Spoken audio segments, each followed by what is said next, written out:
how to see messages from blocked numbers on WhatsApp.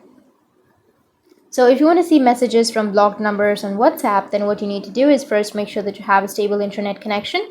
Once you have the stable internet connection, you need to just go with your WhatsApp.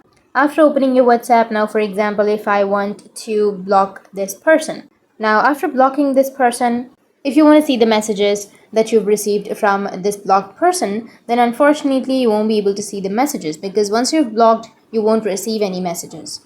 So you can just simply scroll upwards and you will be able to see all of the other messages or previous messages that you've sent or received. But after blocking, you won't be able to see the messages from the blocked numbers. In order to see the message or in order to receive a message, you need to tap on unblock, which is on the bottom right. And after unblocking, you'll be able to receive some messages and you'll be able to see the messages. That's it. And if you have any questions, feel free to comment below. Thanks for watching.